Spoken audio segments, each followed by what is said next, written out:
Welcome to Andy Audio Vault, and I have with me here this fourth installment of KZ Magnetic Planar, released within the space of probably 1 year. And this is in fact a HBB collaboration with KZ and aptly named as PR2. So let's just find out first about the price itself. As you can see here, this is probably one of the cheapest magnetic planar that you can buy right now. Price at just 45 US dollar. Exactly this one that I have right now in my hand. The one without microphone. And let's just quickly have a look at the specification itself. As you can see here, this is in fact a 13.2 mm magnetic planar driver. Okay, so it's fairly smaller than the other magnetic planar that I am familiar with, which is at around almost 15 mm. And the most interesting thing about this magnetic planar, this PR2, is in fact at the information there. You look at the sensitivity, especially.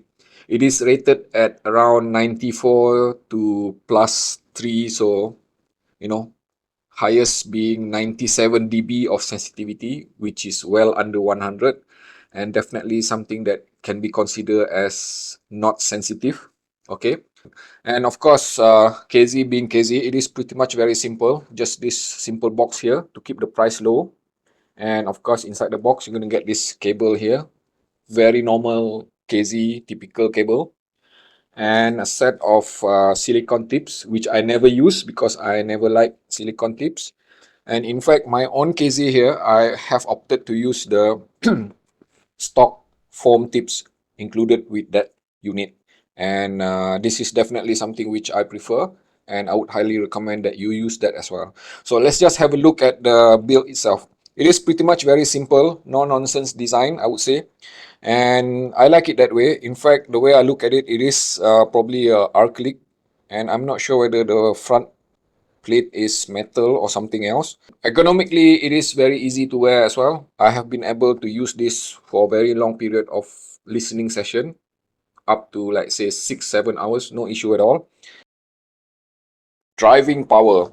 Okay, I'm just gonna jump straight into that element because you see, with a sensitivity of anything under 95, it means that this PR2 will require a bit of power to shine because it is not as sensitive as most other IEM, which typically are rated at above 100 dB. Okay, despite the impedance rating very low. So, manner of saying is that when I switch on my phone here the first time, which is Sony Xperia 1, okay, in fact, I was forced to actually crank the volume really high, almost like 90% or more than that, depending on which songs I'm talking about.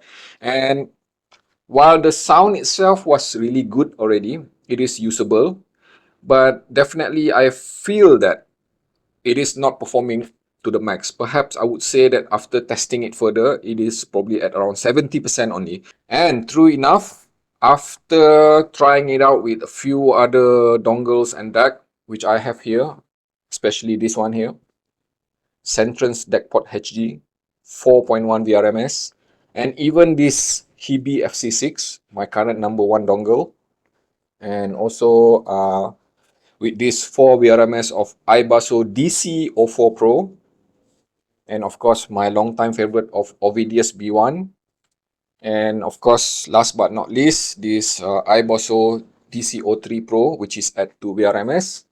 I am getting finally some semblance of, should I say, proper sound. I feel that it is no longer being held back, the ultimate. This is prime deck, Venture Electronic prime deck with runabout 2B FE, and this thing churn out in excess of 3000 milliwatt of power. Crazy powerful. And of course, we also have here VE Megatron. And I will explain to you how does it sound like when subjected to high power. All right.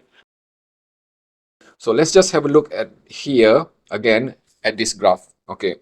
You see the tuning for this PR2 is pretty much something that I would consider as close to being neutral. And in fact, if I were to look at the graph itself, I would say that the bass boosting the lower frequency is kind of a bit elevated. right? All the way from the mid bass to sub bass. But the truth is that when I listen to this using the setup that I have right now, which is foam tips, and in fact, I should also mention I swap out the cable with this Kinera Gram cable, which I think does a better job of the stock KZ cable. It is pretty much very transparent sounding and neutral. And I say neutral, almost neutral, because the bass elevation and boosting is pretty much very well handled, not to kind of like offend people like me who always prefer neutral sound. So it is definitely a very well balanced frequency range the way it is being tuned. So now let's just go straight into the rating for this PR2. Okay, as you can see here on screen, I have actually spent almost 200 hours on this PR2. And one thing I would say that this is definitely a very well-tuned IEM, no doubt about it, okay? And in fact, I would describe the sound as being the dynamic presentation itself is just simply cohesive, mature, and very well polished. The sound itself, the way it handled the dynamic transient and everything, it does not sound budget at all. And then we talk about the dynamic extension. It extends really well, especially when subjected to proper power. So I am hearing, proper macro and micro dynamic on both end of the frequency, which is definitely a very positive thing.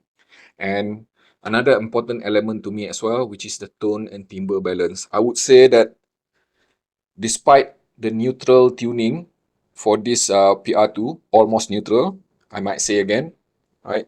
It has proper amount of natural sound to it. It is definitely organic. It does not sound clinical or too analytical. And just make it simple. It is pretty much very well balanced between the element of musicality and being analytical. Now, let's have a look at the three dynamic range, which is the bass, mid-range, and treble. Bass itself, definitely one thing I can declare right now. If you love your bass big, thumpy, commanding, and pretty much a bass head, probably this would not work for you, all right? Because the sort of bass that PR2 offer is definitely appealing to more to people who prefer neutral, uncolored bass. And in fact, even from neutral perspective, I would still consider it being boosted, but to a point that it is definitely something which is pleasant to my ears. But again, to remind you, if you love bass, PR2 may not satisfy your need. You may need to look for something else. Okay, for the bass itself, it is definitely the quality is really good. I mean that it is fast, it is tidy, and it does not exhibit any kind of bloat, or definitely no bloat at all. And the interchange between mid bass and sub bass is smooth, and the decay itself, it disperses very gracefully with proper duration and amount, to the lowest frequency. And then let's talk about mid-range itself. Now, this is perhaps another part which I really love about this PR2. The general theme for mid-range for PR2 is transparency. Okay, I did mention earlier that there's some hint, element of warmth, more accurately defined as organic sounding mids, yet being transparent. So it is kind of like a very well balanced element between neutral, uncolored, and yet engaging enough to impart proper element of emotion to the mid-range itself. So being transparent, it also means that it does not favor any kind of particular vocal, be it male or female. For example, like I subject it to playing contralto, or even soprano, or even baritone, which is male typically.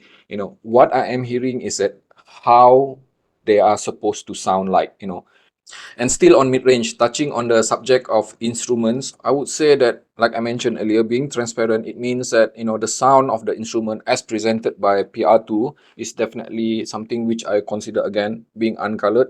I am hearing proper tone and timbre balance coming from the mid-range itself when it comes to instrumentation. All right, so now let's have a look at treble performance. Okay, and this is yet another very well presented element of PR2. PR2 offer very sparkly, smooth, and flowing sort of treble presentation. What I'm trying to say is that, let's just have a look first at the upper mid-range, which is something which I consider as a part of treble. It does not exhibit any kind of annoying pinna glare, which is definitely something I really love. It is not sibilant at all. Even when subjected to very picky sort of music. So I am talking about, anything from high-pitched vocal of people like Alison Krauss, or even black metal, or even, heavy metal, thrash metal, you name it, any kind of energetic music. The pickier they are, right, this PR2 was able to handle the upper frequency really well. There's always smoothness in the way it handles all those varying different type of treble. And the decay itself, it is just, again, the theme here being smooth and detailed with macro and micro details. Right, definitely a top-notch performer when it comes to treble as well. And then moving on to technicalities, we are talking about soundstage and spatial projection now. So let's just put it this way. Okay, being a magnetic planar, the soundstage will be totally dependent on how much power you pump into it. So if I were like to be patching it to my phone here, I can still use it, but I cannot expect huge or wide sounding output coming from it. So the best soundstage that I'm getting is definitely from this one here, this gigantic thing in here, or even, let's say, Centrance Deckport HD, or even at least iBasso DC04 Pro, okay? And all of these are super powerful. So it depends on the power. And then when we talk about spatial projection simply means that how holographic this PR2 is.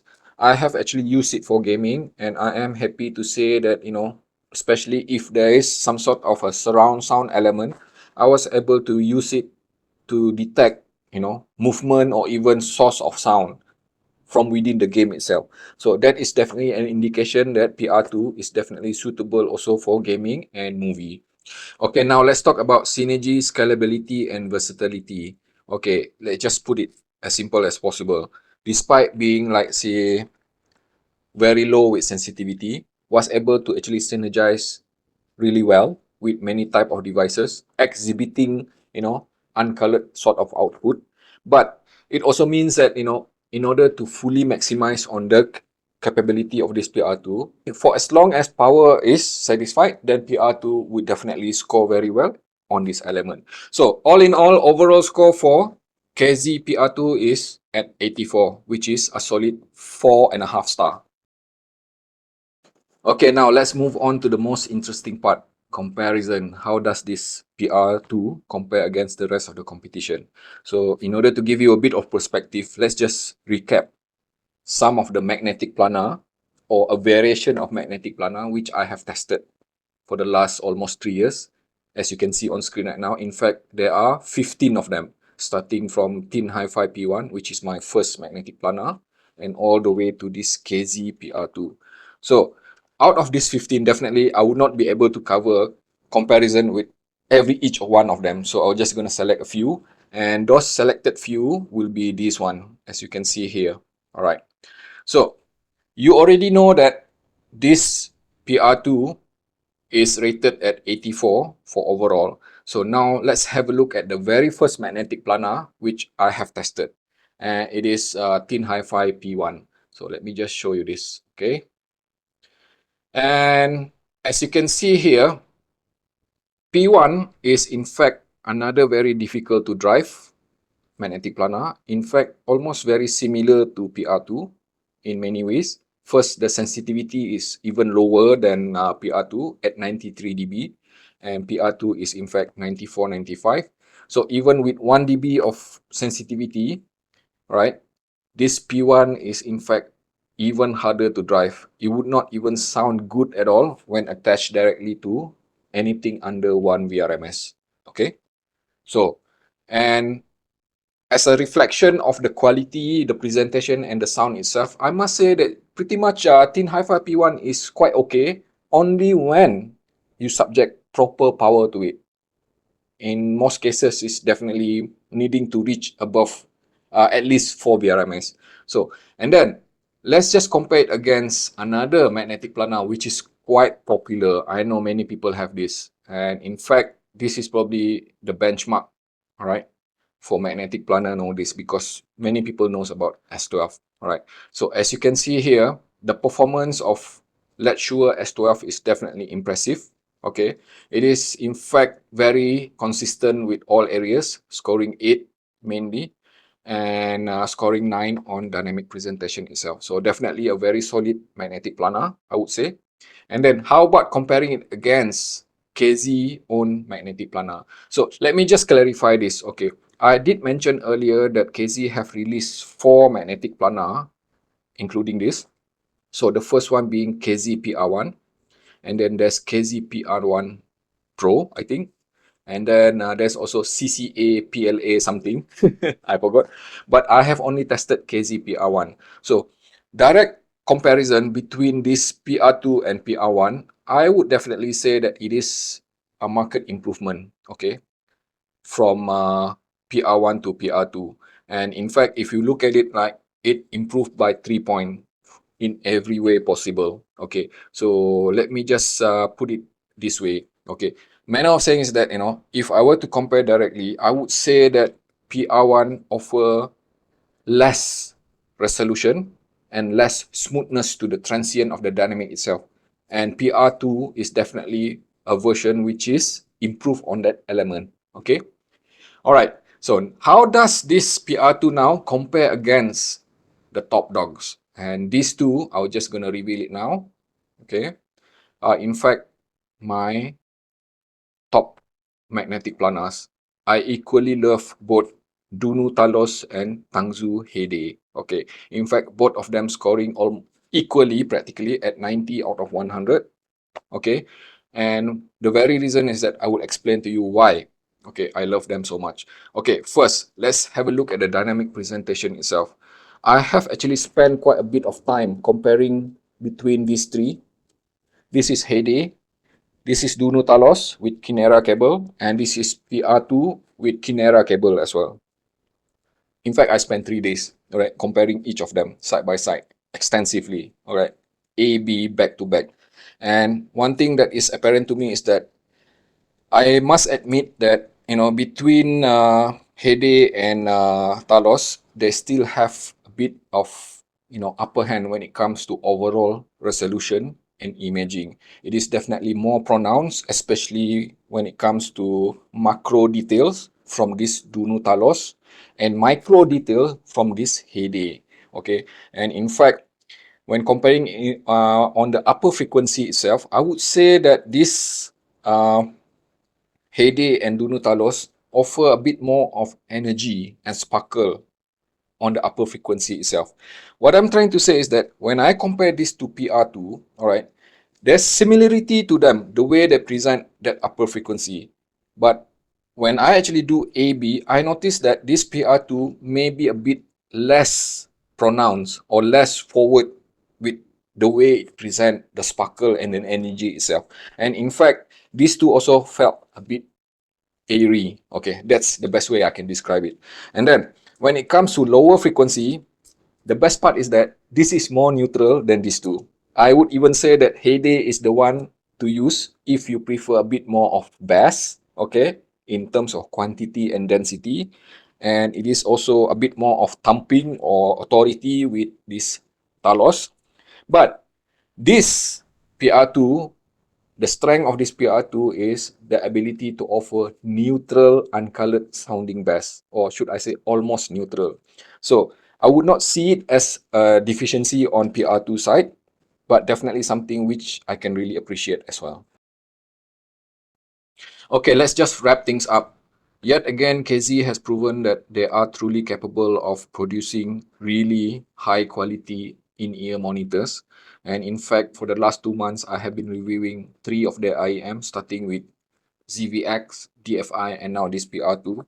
I must say that, I am continuously impressed with the kind of trajectory and improvement that I have offered. Definitely, those 3 are not the kind of typical KZ sound which I am familiar with previously. Okay, and in fact, priced at just 45 US dollar, which is well under 50 US dollar, this is a no-brainer, very easy to recommend if you want magnetic planar. In fact, right, you look at these two, which I love, this Heyday and Talos, right? These two are well above 200 US dollar. Okay, especially this Talos, even more expensive, right? If you don't want to spend that much of money, right, And the closest thing that you can get is definitely this PR2. In fact, I would recommend this over Lecture S12. So there you have it. I hope that has been informational and useful to you. And in fact, if you have any kind of question regarding this PR2, just leave a comment underneath and I will respond as soon as possible. Thank you.